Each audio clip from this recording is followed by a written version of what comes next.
وحبيبنا ومولانا محمدا عبده ورسوله أرسله بالحق بشيرا ونذيرا وداعيا إلى الله بإذنه وسراجا منيرا أما بعد فأعوذ بالله من الشيطان الرجيم بسم الله الرحمن الرحيم قال الله تعالى في القرآن المجيد والفرقان الحميد إنك لعلى خلق عظيم صدق الله العظيم وصدق رسوله النبي الكريم.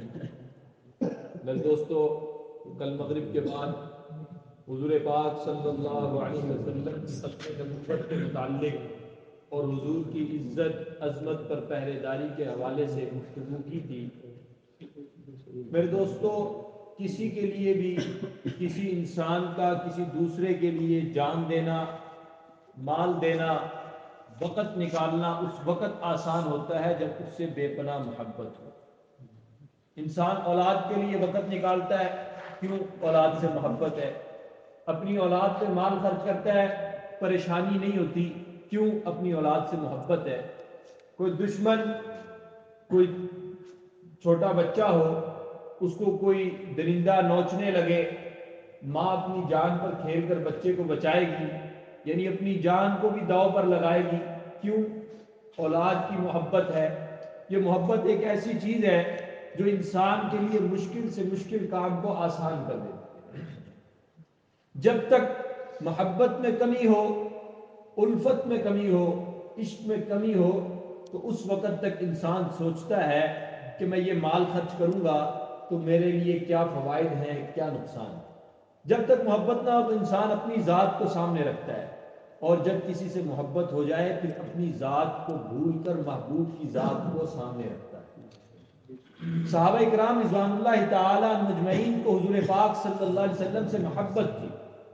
وہ اپنی ذات کو بھول کر حضور پاک صلی اللہ علیہ وسلم کی ذات کو سامنے رکھتے تھے.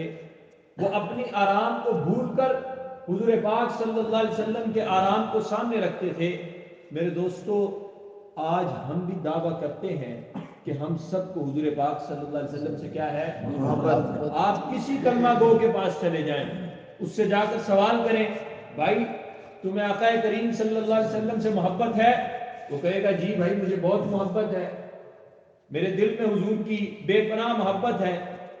لیکن کوئی شخص اپنے دعوے میں سچا کب ثابت ہوگا؟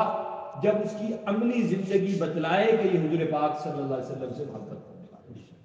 ہمارے والد محترم ایک جملہ فرماتے ہیں آج کل کے لوگوں کو، آج کل کے مسلمانوں کو یہ بتلانا پڑتا ہے کہ بھائی ہم مسلمان ہیں، بھائی ہم حضور پاک صلی اللہ علیہ وسلم سے محبت کرنے والے ہیں. صحابہ کو ایسا نہیں تھا. صحابہ اکرام کی تجارت بتلاتی تھی یہ حضور پاک صلی اللہ علیہ وسلم کے ماننے والے. ان کی امانت دیانت بتاتی تھی، ان کے اخلاق بتاتے تھے، ان کی معاشرت بتلاتی تھی کہ حضور پاک صلی اللہ علیہ وسلم سے محبت کرنے والے.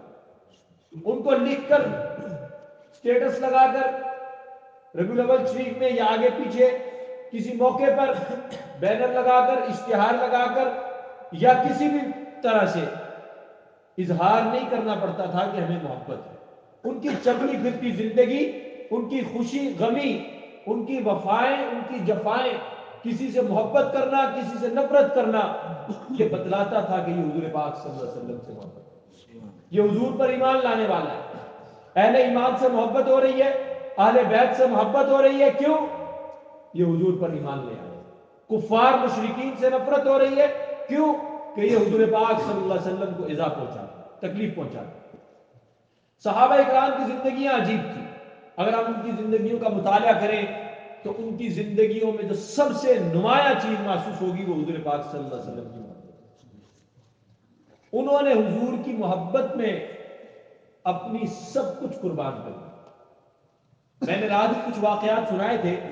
حضرت سیدنا صدیق اکبر رضی اللہ تعالیٰ، ان کے لیے اللہ کے نبی صلی اللہ علیہ وسلم نے فرمایا افضل البشر بعد الانبیاء، تمام بشر میں یہ افضل ہے انبیاء کے بعد. سیدنا صدیق اکبر رضی اللہ تعالیٰ، ان کو اتنا مقام اور مرتبہ کیسے ملا؟ حضور پاک صلی اللہ علیہ وسلم سے والہانہ محبت کے صدقے میں۔ سارے صحابہ کو حضور پاک صلی اللہ علیہ وسلم سے محبت تھی، لیکن جس کو زیادہ محبت تھی ان کا مقام بھی اتنا زیادہ۔ ہم سب کے سامنے، ہم سب کے ایک پڑھنے میں ہم پوری امت ہو اور دوسرے پڑھنے میں سب سے ادنا صحابی ہو تو وہ صحابی افضل ہے، لیکن صحابہ کے آپس میں مقام و مراتب ہیں۔ جس طرح 4 خلفاء ہیں، ان کا مقام باقی سب صحابہ میں افضل ہے، اور پھر ان چاروں میں بھی سیدنا صدیق اکبر کا سب سے افضل ہے۔ ان کو اتنا مقام کیوں ملا؟ حضور سے والہانہ محبت کی وجہ سے۔ نہ ماں باپ دیکھے، نہ اولاد دیکھی، نہ خاندان دیکھا، نہ اپنی تجارت دیکھی، جب حضور کی بات آئی سب کچھ چھوڑ کے حضور سے وفا۔ ایک دن سیدنا صدیق اکبر رضی اللہ تعالیٰ عنہ بیٹھے تھے۔ آج ہم تو کہتے ہیں نا یہ کاروبار کا مسئلہ ہے، ہم کہتے ہیں حضور کی ختم نبوت کے لیے نہیں نکلتے، حضور کی ناموس پر پہرا دینے کے لیے وقت نہیں نکالتے۔ میرے دوستو، میں اور آپ ایک فیلڈ میں نہ جائیں نا تو ہمیں اس فیلڈ کی نزاکت کا پتہ نہیں چلے گا۔ میں حضور کی ختم نبوت کا جب تک کام نہیں کر رہا تھا مجھے بھی نہیں پتا تھا، جب اس فیلڈ میں آیا تو مجھے اپنے علاقے میں مرزا ہی مل گیا۔ انسان جب کسی فیلڈ میں جاتا ہے تب اس کو اندازہ ہوتا ہے۔ تو میرے دوستو، سیدنا صدیق اکبر رضی اللہ تعالیٰ سب کچھ قربان کر دیا۔ ایک دن تشریف فرما تھے، سامنے بیٹا بیٹھا تھا حضرت عبد الرحمن، جو بعد میں مسلمان ہوئے۔ اس مجلس کے وقت یہ مسلمان نہیں تھے۔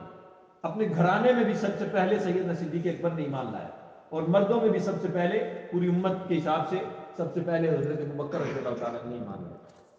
بیٹھے تھے، بات چیت چل رہی تھی، چلتی چلتی غزوہ بدر پر چلی۔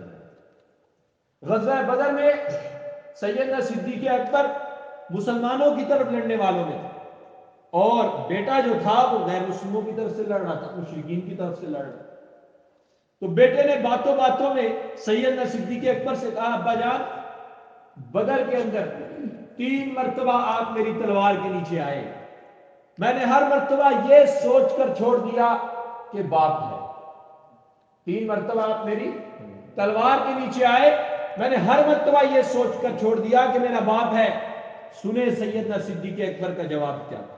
چہرہ سرخ ہو گیا، جو سینے میں عشق مصطفیٰ کی آگ تھی وہ اب ظاہر ہونے لگی، اور جذبات میں آ کر کہنے لگے، بیٹا، جوان بیٹا ہے میرے دوستو، اگر تو میری تلوار کے نیچے ایک مرتبہ بھی آتا تو رب کعبہ کی قسم تیرے ٹکڑے کر دیتا کہ تو محمد عربی کے مقابلے میں آیا۔ کیسی محبت تھی حضور پاک صلی اللہ علیہ وسلم، یعنی اولاد نہیں دیکھی، اولاد کی کوئی وقت ہی نہیں۔ آپ کو ایک اور میں بات بتاؤں، صحابہ کرام کی عجیب محبتیں تھیں۔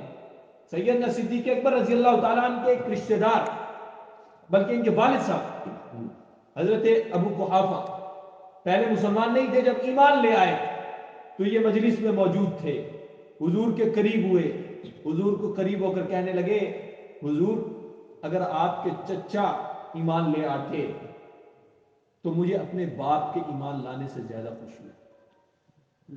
اندازہ لگائیں یہ کس درجے کی محبت ہے۔ حضور نے فرمایا اس کی وجہ کیا ہے؟ فرمایا اس کی وجہ یہ ہے کہ آپ کو میرے باپ اور اپنے چچا کے دونوں کے ایمان لانے سے زیادہ، ان دونوں میں اپنے چچا کا ایمان لانا زیادہ محبوب ہے، تو جو چیز آپ کو محبوب زیادہ ہے وہ مجھے بھی محبوب زیادہ ہے۔ اندازہ لگائیں آپ حضور پاک صلی اللہ علیہ وسلم کی محبت کیسی۔ سیدنا صدیق اکبر رضی اللہ تعالیٰ عنہ، حضور نے فرمایا مال لے کر آؤ، سارا مال لا کر قدموں میں رکھ دیا۔ کیسی محبت۔ سیدنا فاروق اعظم رضی اللہ تعالیٰ عنہ کی محبت، عجیب محبت۔ صحابہ کا ایک ایک صحابی کی محبت آپ پڑھیں تو آپ کو کائنات میں اس کی ان جیسی مثال نہیں ملے۔ سیدنا فاروق اعظم رضی اللہ تعالیٰ عنہ سفر فرما رہے ہیں، حضور پاک صلی اللہ علیہ وسلم کے ہمارا بیٹے حضرت عبداللہ ابن عمر بھی ساتھ ہیں، باپ بیٹا سیدنا فاروق اعظم، حضرت عبداللہ یہ باپ بیٹا دونوں حضور پاک صلی اللہ علیہ وسلم کے ساتھ سفر فرما رہے ہیں۔ 3 گھوڑے ہیں، ہر اپنے گھوڑے پر سوار ہے۔ آقا کریم صلی اللہ علیہ وسلم بھی اپنے گھوڑے پر سوار ہے، لیکن جو حضرت عبداللہ ابن عمر رضی اللہ تعالیٰ عنہ کا گھوڑا تھا، یعنی سیدنا فاروق اعظم کے بیٹے کا گھوڑا تھا، وہ بھی گھوڑا سیدنا فاروق اعظم کا تھا لیکن سواری بیٹا کر رہا تھا۔ وہ تھوڑا تیز تھا، قوت میں زیادہ تھا، تھوڑی دیر ہوتی تھی کہ وہ حضور پاک صلی اللہ علیہ وسلم کے گھوڑے سے آگے نکل جاتا۔ آپ دیکھیں حضور سے محبت کس درجے کی ہے۔ حضور کے گھوڑے سے حضرت عبداللہ ابن عمر کا گھوڑا آگے نکل جاتا. سیدنا فاروق اعظم غصے میں آ جاتے, آگے بڑھتے, گھوڑے کو زور سے درہ مارتے, پیچھے ہو جاؤ, حضور کے گھوڑے سے آگے نہیں چلنا. حضور نے ایک دو مرتبہ جب یہ منظر دیکھا, کہا عمر یہ گھوڑا مجھے بیچ دو, یہ گھوڑا مجھے بیچ دو. سیدنا فاروق اعظم نے کہا اللہ کے نبی میرے ماں باپ آپ پر قربان, آپ ویسے ہی لے لیجیے. میں نہیں, میں کہہ رہا ہوں مجھے بیچ دو, اس کی قیمت کتنی. بہرحال حضور کے اصرار پر قیمت بتلا دی اور حضور پاک صلی اللہ علیہ وسلم نے قیمت ادا کر دی. اب فرمایا اے عبداللہ یہ گھوڑا میں تمہیں ہدیہ کرتا ہوں سفر کے لیے. اگلی بات کیا فرمائی, میں عمر پہلے یہ گھوڑا تمہارا تھا, تم اسے مار رہے تھے, اب یہ میرا ہے, اب تم نے اس کو مارنا نہیں. یعنی حضور پاک صلی اللہ علیہ وسلم جانوروں کے لیے بھی کتنے رحم دل تھے. اور دوسری طرف دیکھیں سیدنا فاروق اعظم کی محبت کیسی تھی کہ گھوڑے کا بھی حضور کے گھوڑے سے آگے نکلنا برداشت نہیں. آپ دیکھیں گے آپ کو ایسی مثالیں کائنات میں نہیں ملیں گی. کیسر و کسریٰ کا ایک قاصد آیا حضور پاک صلی اللہ علیہ وسلم کے دربار میں, خط لے کر آیا. بادشاہوں کے خطوط ایک دوسرے کے پاس جاتے تھے, تو ان کا خط آیا, حضور پاک صلی اللہ علیہ وسلم کو پیش کیا. وہ ایک آدھا دن مہمان تھا, اس نے جب صحابہ کرام کی حضور سے محبت دیکھی, حضور تھوکتے لعاب مبارک نکالتے, صحابہ کرام زمین پہ نہ جانے تھے, اپنے ہاتھوں پہ لے اس کو جسموں پہ مل لیتے. حضور پاک صلی اللہ علیہ وسلم ریشہ نکالتے, وہ ہاتھوں پہ لے کر جسموں پہ مل لیتے. میرے دوستو اس درجے کی محبت جب اس نے دیکھی تو جا کر کے اس نے وہاں جا کر کہا اپنے بادشاہوں سے کہ میں وہ قاصد تھا ان کا, مختلف ممالک کے بادشاہوں کے پاس جاتا تھا, کہتا میں بہت بادشاہوں کے پاس گیا, بڑوں بڑوں کے پاس گیا, لیکن میں نے کسی بادشاہ کے ماننے والوں کی محبت اپنے بادشاہ کے ساتھ ایسی نہیں دیکھی جیسے محمد عربی کے ماننے والوں کی محبت. وہ ایسی محبت کرتے تھے کہ کافر بھی ان کی محبت کو دیکھ کر رش کرتے تھے, یار ان کو کیسی محبت ہے اپنے آقا کی. کافر بھی محبت کی تائید کرتے تھے. اگر میرے دوستو ہماری محبت کا تو یہ حال ہے کہ اگر ہم تنہائی میں بیٹھ کے خود اپنے ضمیر سے سوال کریں تو شاید ہمارا ضمیر بھی ہمیں یہ کہے کہ تمہیں حضور سے سچی محبت اور جس طرح محبت کرنے کا حق ہے اس طرح نہیں. وہاں تو کافر بھی محبت کی گواہی دیں اور ہمارا اپنا ضمیر بھی ہمارے خلاف نہیں. تو میرے دوستو قیامت کے دن کیا بنے گا؟ تو اس لیے حضور پاک صلی اللہ علیہ وسلم سے بالہمہ محبت ہونی چاہیے. سیدنا عثمان غنی رضی اللہ تعالیٰ عنہ عجیب محبت. حضور نے فرمایا مال لے کر آؤ. حضرت عثمان غنی نے فرمایا اللہ کے نبی آپ کا حکم ہو اور میرا مال قربان نہ ہو تو میرے مال کا کوئی فائدہ ہی نہیں. گھوڑے اونٹ لائے 900 اونٹ, 70 گھوڑے, کئی ہزار درہم حضور کی خدمت میں لائے, جنگ کے لیے لے جانے تھے حضور نے. یعنی حضور پاک صلی اللہ علیہ وسلم سے ایسی محبت تھی کہ ایک ایک صحابی موقع تلاش کرتا تھا کہ موقع ملے میری جان حاضر ہو جائے. حضور پاک صلی اللہ علیہ وسلم غزوہ احد کے اندر میدان جنگ میں حضور تو مرکز تھے, کفر بھی چاہتا تھا کہ حضور پاک صلی اللہ علیہ وسلم کو راستے سے ہٹایا جائے, لہذا نشانہ حضور پر ہوتا تھا ان کا, لیکن صحابہ کرام بھی عجیب جان نثار تھے. حضرت طلحہ رضی اللہ تعالیٰ حضور کے سامنے آئے. اب دشمن کی طرف سے تیر حضور کی طرف آتا ہے, حضرت طلحہ آگے بازو پر, ایک تیر لگا, 2 تیر لگے, 3 تیر لگے, 85 تیر اپنے بازو پہ کھا, بازو شل ہو گیا, لیکن گوارا نہیں کیا کہ میری موجودگی میں کوئی تیر حضور کی طرف چلا.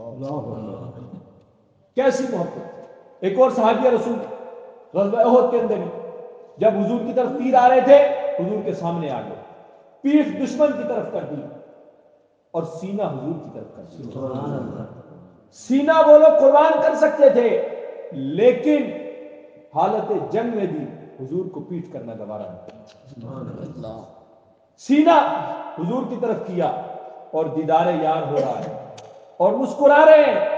اور ہو کیا رہا ہے, وہ مسکراہٹ دسترخوان پر نہیں تھی, وہ مسکراہٹ کسی دعوت پر نہیں تھی. میرے دوستو وہ مسکراہٹ کس پر تھی کہ دشمن کی طرف سے تیر آ رہے ہیں اور میری پیٹھ پر لگ رہے ہیں, سرکار پر نہیں. 80 تیر اپنی پیٹھ پر کھا لیے, 80 تیر میرے دوستو. پیٹھ چھلنی ہو گئی, پیٹھ چھلنی ہو گئی, لیکن چہرے پہ مسکراہٹ رہی کہ میں حضور کی خدمت کے لیے قبول ہوں. ایک صحابی رسول کا آخری وقت آیا, میدان جنگ میں جہاد میں زخمی ہوئے, شہادت کا وقت قریب ہے. حضور پاک نام میرے دل سے نکل گیا. حضور پاک صلی اللہ علیہ وسلم نے کسی دوسرے صحابی سے کہا جاؤ میرے فلاں صحابی کا حال دیکھ کر آؤ. وہ دوڑ کر گئے, دیکھا کہ آخری سانسیں چل گئی. ان سے کہا حضور آپ کو سلام کہہ رہے ہیں. وہ خوشی سے مسکرانے لگے, آخری وقت ہے, اور کہنے لگے مجھے یہ بتاؤ کہ حضور کا حال کیسا ہے. اپنی حالت یہ ہے کہ آخری سانس چل رہے ہیں. یہ نہیں کہا کہ میرے بچے بھی موجود ہیں ان کا بھی ذرا جا کر خیال کرنا. یہ نہیں کہا کہ میری بیوی بیوہ ہو رہی ہے جا کر اس کا بھی خیال کرنا. فوری پوچھا کہ مجھے بتاؤ میرے سرکار کا کیا ہے, کیونکہ حضور بھی میدان جنگ میں تھے. کہا اللہ کے نبی صلی اللہ علیہ وسلم سلامت ہے. اور پھر ان صحابی رسول نے ان صحابی کو جو حضور جن کو حضور نے بھیجا تھا فرمایا جا کر میرے خاندان والوں سے کہہ دو کہ اگر تمہاری زندگی میں اور تمہارے ہوتے ہوئے حضور پاک صلی اللہ علیہ وسلم کو ایک کانٹا بھی چبھا تو قیامت کے دن تمہارا گریبان پکڑے. اپنی اولاد اور اپنے خاندان کو اگر کوئی وصیت کی تو وہ بھی حضور سے وفا کی وصیت. آخری وقت, آج کل مسلمان آخری وقت آتا ہے کوشش ہوتی ہے کہ پلاٹوں کا اولاد کو بتا دیں میرا فلاں جگہ بھی پلاٹ ہے, فلاں جگہ بھی پلاٹ ہے, فلاں جگہ بھی. خدارا حضور سے وفا بھی اپنی اولادوں کو سکھاؤ, حضور سے پیار بھی اپنی اولادوں کو سکھاؤ. صحابہ حضرت علی رضی اللہ تعالیٰ فرماتے ہیں, حضرت علی رضی اللہ تعالیٰ لوگوں کو کہا کرتے تھے لوگوں اپنی اولادوں کو حضور کی محبت کی تعلیم. وہ لوگوں کو کہا کرتے تھے. حضرت بلال حبشی رضی اللہ تعالیٰ عجیب محبت تھی, بکتے بکاتے غلام حبشہ کے سیاہ فام, لیکن حضور کی محبت کا صلہ بھی ان کو عجیب ملا. حضرت بلال حبشی رضی اللہ تعالیٰ غلاموں کو, آج تو غلاموں کا عام رواج نہیں ہے نا, آج ملازمین کا رواج ہے, تنخواہ دار نوکر ہوتے ہیں تو ان کی بھی کوئی عزت نہیں کرتا. لیکن جو غلام ہوتے تھے ان کی عرب میں کوئی وقت ہی نہیں تھی, ان کی عرب میں کوئی وقت ہی نہیں تھی. غلاموں کو بھی عزت اور غلاموں کا احترام بھی میرے نبی نے سکھایا. حضرت بلال حبشی بکتے بکاتے غلام تھے. حضور پاک سے ان کا ایمان لانے کا واقعہ بھی بڑا عجیب ہے, بڑا طویل واقعہ ہے. حضور پاک صلی اللہ علیہ وسلم نے 3 دن ان کی خدمت کی جب یہ دائر اسلام میں نہیں تھے.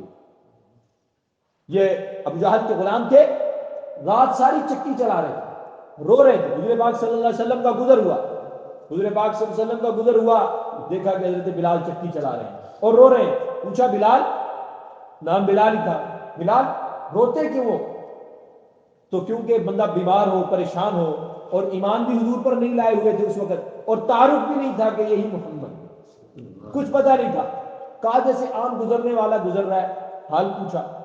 حضور پاک صلی اللہ علیہ وسلم نے پوچھا بلال رو کیوں رہے ہو؟ کہا کہ بخار ہے, بیمار ہوں, اور آقا نے کہا ہے کہ ساری رات چکی چلاؤ اس لیے رو رہا. اور کہا کہ تمہارا میں مداوع کر سکتا ہوں؟ تو جس طرح بندہ پریشان ہونا, کہا نہیں مجھے مداوع کی ضرورت نہیں. حضور پاک صلی اللہ علیہ وسلم خاموشی سے چلے گئے.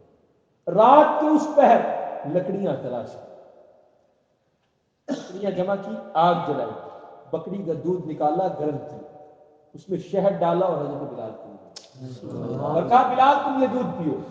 حضرت بلال کو دودھ دیا, حضرت بلال نے دودھ پیا. اس وقت مسلمان نہیں ہوئے حضرت بلال, دودھ پیا اور فرمایا, کملی والے سرکار نے فرمایا کہ بلال تم یہ میری چادر لو اور سو جاؤ, تمہارے حصے کی چکی میں چلاؤ. ساری رات حضور نے چکی چلائی, حضرت بلال آیا. ابھی حضرت بلال کو نہیں پتا کہ یہ چکی چلانے والا کون ہے, یہ آنے والا کون ہے. یہ وہ ہے جو سبب تخلیق کائنات, جو کائنات کی تخلیق کا سبب ہے, یہ وہ ہستی. ابھی کچھ نہیں پتا.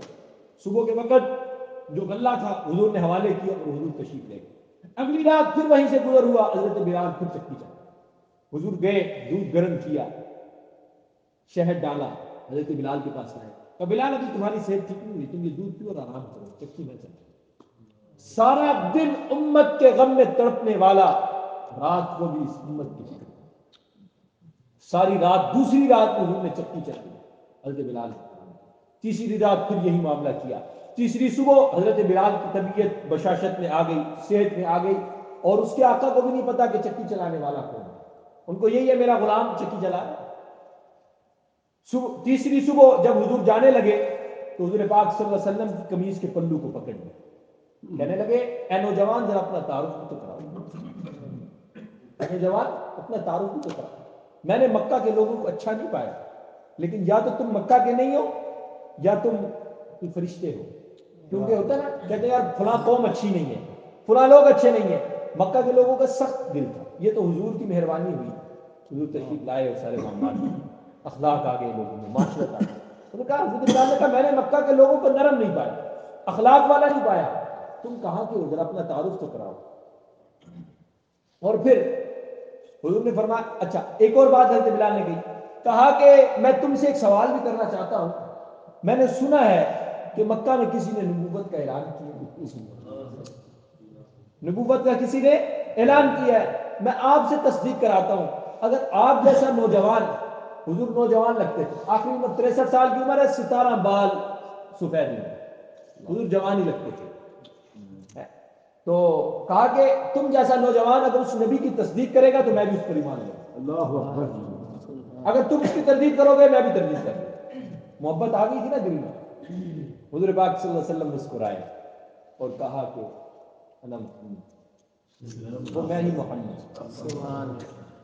حضرت بلال حبشی قدموں سے لپٹ گئے, اپنے رخساروں کو حضور کے قلموں پہ ملنے لگے اور کہنے لگے جو کلمہ تم امت کو پڑھا رہے ہو مجھے بھی پڑھا دو. حضور پڑھو اشہد ان لا الہ الا اللہ واشہد ان محمدا عبدہ. ایسا ایمان لائے حضرت بلال حبشی. پھر ایسا ایمان رگوں رگوں میں چلا گیا تھا, وہ کیسے نکل سکتا تھا. پھر بلال حبشی کو تپتی ریتوں میں لٹایا گیا کہ حضور کا ساتھ چھوڑ دو, یہ احد احد کا نعرہ لگانا چھوڑ دو. حضرت بلال حبشی کو آگ کے انگاروں پہ لٹایا جاتا تھا اور آگ کے انگارے خود نہیں بجھتے تھے. حضرت بلال حبشی کا جسم زخمی ہوتا تھا, زخموں سے نکلتی ہوئی پیپ سے وہ کوئلے اور وہ آگ جو تھی بجھتی, لیکن ایمان نہیں چھوڑا, حضور کا ساتھ نہیں چھوڑا. حضرت بلال حبشی رضی اللہ تعالیٰ عجیب وفائیں, عجیب وفائیں. حضور پاک صلی اللہ علیہ وسلم کا وصال ہو گیا, دنیا فانی سے رخصت ہو گئے. میرے دوستو ہمیں اولاد سے اتنا پیار نہیں ہے جتنا صحابہ کو حضور سے پیار تھا. ہمیں نہیں ہے اتنا پیار, کائنات میں اس پیار کی مثال ہی نہیں, اس محبت کی مثال ہی نہیں جو محبت صحابہ کرام رضوان اللہ تعالی اجمعین کو حضور پاک صلی اللہ علیہ وسلم. تو آپ سوچیں کہ حضور پاک صلی اللہ علیہ وسلم کا ظاہری دنیا سے پردہ فرما جانے کا عالم کیا ہوگا, صحابہ پر کیا گزری ہوگی. سارے صحابہ نے ڈھال. سیدنا فاروق اعظم جذبات میں ہیں, فرما رہا ہے جس نے کہا کہ اللہ کے رسول دنیا سے چلے گئے ہیں میں اس کی گردن اتار دوں گا. حضرت عثمان غنی کسی سے بات ہی نہیں کر رہے. حضرت علی رضی اللہ تعالیٰ عنہ مسجد سے باہر جا کر کسی دور جگہ چلے گئے, بعد میں آئے تجہیز و تکفین کے معاملات میں شامل ہوئے. وقتی طور پہ غم اتنا کہ سیدنا عثمان غنی رضی اللہ تعالیٰ عنہ چلنے پھرنے کی طاقت نہیں رہی. حضرت بلال حبشی نے ڈھال, حضرت انس نے ڈھال. آپ تاریخ پڑھیں اسلام کی, آپ کو عجیب عجیب واقعات ملیں گے. حضرت بلال حبشی تجہیز و تکفین کے بعد کھڑے ہوئے اذان دینے کے لیے, جب اشہد ان محمد رسول اللہ پہ پہنچے تو زاروں کی طرح رونے لگے, رو کر گر گئے, بے ہوش ہو گئے, اٹھے, قسم کھا لی کہ آج کے بعد میں اذان نہیں دوں گا. کیوں؟ جب میں پہلے اذان دیتا تھا تو اشہد ان محمد رسول اللہ کہتا تھا, سامنے کملی والے ہوتے تھے, اب نہیں. اور یہ ایک جملہ کہا کہ جب حضور دنیا میں نہ رہے تو میرا دنیا میں رہنے کا کوئی حق حاصل نہیں ہے اور میرا دنیا سے دل نہیں لگ رہا. یہ کہہ کر مدینہ منورہ چھوڑ دیا اور شام کے شہر حلب میں چلے گئے. حلب میں میدان جنگ تھی, جہاد ہو رہا تھا, جہاد میں شریک ہو گئے. جہاد میں شریک ہوئے کہ جب حضور دنیا میں نہ رہے تو میں بھی شہید ہو جاتا ہوں, دنیا سے چلا جاتا ہوں, اپنے حضور سے جا کر ملوں گا. 6 ماہ جہاد کرتے رہے, شہادت نہیں ملی. 6 ماہ بعد خواب میں روح انور نظر آئی. آقا کریم صلی اللہ علیہ وسلم کا دیدار ہو گیا, کملی والے کا دیدار ہو گیا. ایک عاشق کو, ایک محب کو, محب کو اپنے محبوب کا دیدار ہو جائے تو اس کی خوشی کا کیا عالم ہوگا. حضور نے حضرت بلال سے کہا, اے بلال یہ کیسی وفا ہے کہ تم ملنے ہی نہیں آتے. یہ کیسی وفا ہے, توجہ میری طرف, یہ کیسی وفا ہے کہ تم مجھ سے ملنے ہی نہیں آتے. حضور کا تذکرہ ہو رہا, پوری توجہ سے سنا. تم ملنے ہی نہیں آتے. حضرت بلال حبشی کی آنکھ کھلی, جیسی آنکھ کھلی اپنی اونٹنی پر سوار ہوئے اور مدینہ کی طرف دوڑ پڑے. نہ رات دیکھی نہ دن دیکھا, سفر کرتے رہے. مدینہ منورہ پہنچے, سواری سے اترے, سواری کو باندھنا بھول گئے. کبھی آپ نے دیکھا جلدی ہو تو انسان بائک کی چابی بھی بعض دفعہ چھوڑ دیتا ہے, جلدی میں. حضرت بلال حبشی رضی اللہ تعالیٰ نے کہا حضور کا بلاوا آیا, دوڑ کر, اور یہ بھول چکے تھے, یعنی ایک شدت محبت اور وہ خواب کے بلاوے کا غلبہ اس قسم کا تھا کہ یہ بھول گئے کہ حضور دنیا فانی سے رخصت ہو. مسجد کے اندر گئے, حضور کے ممبر پر گئے, ممبر میں تلاش کیا, حضور نہیں ملے. جہاں جہاں حضور بیٹھتے تھے مسجد میں ان پلروں کے پاس گئے اور یہ جملہ تھا, لبیک یا سیدی یا رسول اللہ, میں اے اللہ کے نبی, اے میرے سردار, میں حاضر ہو گیا ہوں, آپ کہاں ہیں. یہ جملہ کہتے تھے, لبیک یا سیدی یا رسول اللہ کہہ کر پوری مسجد میں تلاش کیا, حضور نہیں ملے. اور پھر گلیوں میں آئے اور رو رہے تھے اور کہہ رہے تھے, اے لوگو, کسی نے حضور کو دیکھا ہے تو مجھے دکھاؤ. 6 ماہ بعد یہ منظر, حضور دنیا سے چلے گئے 6 ماہ بعد, لوگ یہ منظر دیکھ کے حیران ہیں. فرمایا, لوگو, کسی نے حضور کو دیکھا ہے تو مجھے دکھا دو, کسی کو حضور ملے ہیں تو مجھے بھی ملا دو. یہ کہا, کسی نے کوئی جواب نہیں دیا. لوگوں نے کہا, یہ دیوانہ مار حضرت بلال حبشی کو کیا ہو گیا. محسن رسول, ایک عزت کی, لیکن سب کچھ بھول گئے حضور کی محبت. گلیوں میں گھوم رہے ہیں. پھر ایک ایک حجرے پہ گئے, حجرے کے دروازے پر کھڑے ہو کے کہتے تھے, لبیک یا سیدی یا رسول اللہ. ایک ایک حجرے پہ 9 ازواج تھی, 9 ازواج کے حجروں پر گئے, ایک ایک حجرے پہ. جب کہیں سے جواب نہ ملا, آخر میں حضرت عائشہ کے حجرے کی طرف دوڑے. جیسے حضرت عائشہ کے دروازے کو پہنچے تو خیال آیا, اوہ سرکار کو 6 ماہ پہلے دنیا سے چلے گئے. اور پھر حضور کی قبر پر آ کے دائیں ہاتھ رکھا, دائیں ہاتھ رکھ کے رونے لگے, رو کے کہنے لگے, حضور آپ نے بلایا, غلام حاضر. پھر وہاں بے ہوش ہو گئے, رو رو کر. ہوش میں آئے, لوگوں نے کہا, حضرت بلال, ہمیں وہ اذان کو سنا دیجیے جو حضور کے زمانے میں سنایا کرتے تھے. کہا کہ نہیں, اذان تو میں نہیں دوں گا, اذان میں نہیں دے سکتا. لوگوں نے کہا کہ نواسوں کو بلاؤ. کیسی قدردان لوگ تھے, کیسے قدردان لوگ. حضرت حسنین کریمین کو بلایا گیا. حضرت حسین نے حضرت بلال حبشی کا ہاتھ پکڑا اور پکڑ کر کہا, چچا جان, ہمیں وہ اذان سنا دو جو نانا جان کو سناتے تھے. ہمیں وہ اذان سنا دو جو نانا جان کو سناتے تھے. اب حضرت بلال حبشی کا بھی عشق ذرا جوش مار گیا. کیسے نواسے رسول پہ انکار کرتے. کہتے, جی سناؤں گا, میں اپنی قسم کا کفارہ دے دوں, آپ کی بات کا انکار نہیں. حضرت بلال حبشی حضرت حسین کے حکم پر کھڑے ہو گئے. اب اذان دینی شروع کی, اللہ اکبر, اللہ اکبر. بعض آوازیں بعض موقعوں کے ساتھ خاص ہو جاتی ہیں. آپ نے دیکھا عید الاضحیٰ کے موقع پر اللہ اکبر, اللہ اکبر, لا الہ الا اللہ, اللہ اکبر, اللہ اکبر, اللہ اکبر وللہ الحمد پڑھتے ہیں ہم لوگ. کسی کو نہ پتا ہونا عید میں ایک دن رہ گیا ہے, تو وہی آوازیں سنے گا, فوری اس کے ذہن میں آ جائے گا, ہاں یار عید الاضحیٰ قریب آ گئی, عید الاضحیٰ قریب آ. کیوں یہ کلمات عید الاضحیٰ کے ساتھ خاص ہو گئے. تو حضرت بلال حبشی کی جو آذان تھی اور ان کی آواز تھی وہ دور نبوی کے ساتھ خاص ہو چکی. جب لوگوں نے 6 ماہ بعد وہ آواز سنی, لوگوں کے کانوں میں پڑی, لوگ یہ جملہ کہتے ہوئے, کتابوں میں لکھا ہے, یہ جملہ کہتے ہوئے گھروں سے باہر نکلے کہ رسالت مآب صلی اللہ علیہ وسلم دوبارہ آ گئے. یہ کہہ کر لوگوں گھروں سے نکلے, عورتیں گھروں سے نکلی, بچے گھروں سے نکلے اور مسجد نبوی کی طرف دوڑے. مسجد نبوی کے ارد گرد رش. حضرت بلال حبشی اذان دیں, اشہد ان لا الہ الا اللہ, اشہد ان لا الہ الا اللہ, اشہد ان محمد رسول اللہ. جب یہ جملہ کہا پھر رونے لگے, زاروں کی طرح روئے, پھر بھی روش ہوتے گئے. کیا محبت, کیا محبت, کیا دیوانہ. جب حضور پاک صلی اللہ علیہ وسلم کی قبر پر حاضر ہوتے نا, اپنا رخسار مبارک قبر پر رکھتے, کیا محبت. حضرت ابو ایوب انصاری رضی اللہ تعالیٰ حضور کی قبر پر حاضر ہوئے, روضہ انور پر حاضر ہوئے, اپنا رخسار قبر پر رکھا. مروان نے دیکھا, یہ منظر دیکھا تو کہنے لگا, وہ ایوب یہ کیا کر رہے ہیں, تمہیں خبر ہے کہ تم یہ کیا کر رہے ہیں. تعظیمی سجدہ بھی جائز نہیں ہے, جائز نہیں ہے, لیکن یہ سجدہ نہیں تھا. یہ تو شدت محبت کی وجہ سے, جس طرح باپ بیٹے کو لپٹ جاتا ہے, اس طرح وہ حضور صلی اللہ علیہ وسلم کی روضہ انور سے لپٹ رہے تھے. تو اپنی رخسار جو ہے وہ کس پہ تھی, روضہ انور پر رکھی. تو ابو ایوب نے عجیب جواب دیا, کہا کہ خاموش ہو جاؤ, یہ صحابی رسول ہے, صحابی رسول ہے, کوئی عام صحابی بھی نہیں. حضرت ابو ایوب انصاری رضی اللہ تعالیٰ, وہ صحابی جن کے دروازے پر اونٹ نہیں رکی تھی, وہ لمبا واقعہ ہے. حضرت ابو ایوب انصاری نے اس کو کیا جواب دیا, میں خاموش ہو جاؤ, میں کسی اینٹ پتھر کے پاس نہیں آیا, میں رسول اللہ کی خدمت میں حاضر, مجھے باادب ہو کر حاضر ہونے کی. عجیب عشق تھا صحابہ اکرام کا, عجیب محبت تھی, عجیب الفت تھی, عجیب دیوانگی تھی, عجیب عاشقانہ انداز تھا.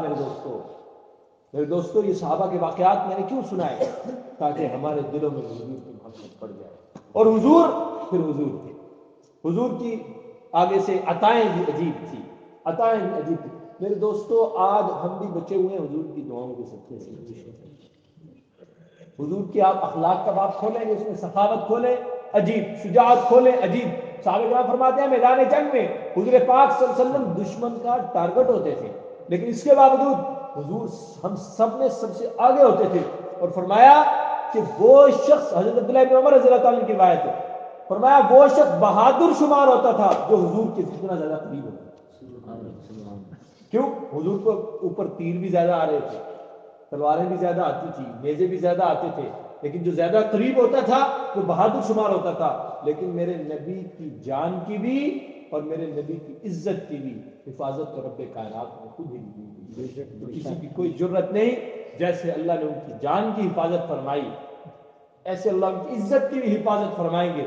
دیکھیں حضور کی جان کی حفاظت کے لیے جو لوگ استعمال ہو گئے وہ لوگ آج انمول ہو گئے۔ 14 صدیاں گزرنے کے بعد بھی منبر و محراب سے ان لوگوں کی آواز، جو لوگ حضور کی عزت و عظمت پر پہرا دینے کے لیے استعمال ہو گئے، صحابہ کرام، آج ان کی عزت پر وہ کوئی بات کرتا ہے تو سینکڑوں عاشقان ان کے لیے بھی جان دینے کو تیار ہوتے ہیں۔ اب دیکھیں صحابہ کرام کے بارے میں کوئی تبرہ کرے، خدا کی قسم جس کے دل میں ایمان ہوگا، رتی بھی ایمان ہوگا، وہ اپنی جان پر کھیل کر صحابہ کرام کی عزت پر پہرا دے گا۔ کیوں صحابہ سے اتنا پیار ہو گیا؟ کیوں صحابہ سے یہ وفاؤں کی داستانیں چل پڑی؟ وجہ کیا ہے کہ انہوں نے حضور سے وفا کی، اس طرح کی تھی جس طرح کرنے کا حق تھا۔ میرے دوستو، حضور پاک صلی اللہ علیہ وسلم سے محبت کریں، حضور سے الفت کریں، یہ ایک ہی ذات اللہ اور اللہ کے رسول، یہ دو ہستیاں ایسی ہیں جہاں سے بے وفائی کی نہیں ہوتی، یہاں سے وفا ہی وفا، یہاں سے یقین ہے وفا، یہاں سے وفا کا کیا ہے؟ یقین ہے۔ وفائیں کریں گے انشاءاللہ، حضور پاک صلی اللہ علیہ وسلم کی سنت پر چلیں گے انشاءاللہ، درود پاک پڑھیں گے حضور پاک صلی اللہ علیہ وسلم کی ختم نبوت کا کام کریں گے، اور میرے دوستو آقا کریم صلی اللہ علیہ وسلم کے اصحاب سے، حضور کے اہل بیت سے بھی محبت کرنا ضروری ہے۔ دیکھیں جو لوگ امت کو حضور کے صحابہ اور حضور کی اہل بیت سے کاٹ رہے ہیں یا کاٹنا چاہتے ہیں، دوستو وہ حقیقت میں حضور سے دور کرنا ہے۔ حضور پاک صلی اللہ علیہ وسلم نے خود فرمایا، ایک حدیث میں آیا کہ جو میرے صحابہ سے محبت نہیں کرتا وہ مجھ سے محبت، اور جس کو میرے صحابہ سے محبت ہے اس کو مجھ سے محبت۔ میرے دوستو صحابہ سے بھی محبت کریں، کیوں؟ انہوں نے اتنی اونچی ہستیاں کہ جن کے دلوں اور جن کے ایمان کی گواہیاں میرے رب نے دی، اس لیے ان سے بھی پیار کریں۔ صحابہ کرام کے آپس میں جو معاملات ہیں ہمیں کوئی حق حاصل نہیں، یہ بات میں اس لیے کر رہا ہوں، آج کل میڈیا کے ذریعے، سوشل میڈیا کے ذریعے کچھ لوگ ایسے ہیں جو امت کے دلوں سے حضور کی محبت کو نکال دیں۔ جس دن یہ امت کے دلوں سے حضور کے صحابہ کی محبت نکل گئی، اس دن سمجھو کہ ایمان سے ہمارے دل خالی ہو گئے۔ تو میرے دوستو، صحابہ کرام کی طرح وفائیں تو ہم نہیں کر سکتے، لیکن کم از کم کوشش تو کر سکتے ہیں، خود بھی اور اپنی اولادوں کو بھی حضور سے محبت کی تعلیم دے۔ اللہ تعالیٰ مجھے آپ کو، پوری امت کو آقا کریم صلی اللہ علیہ وسلم سے وفا کرنے والا، محبت کرنے والا بنا دے، آمین۔ الحمدللہ رب العالمین۔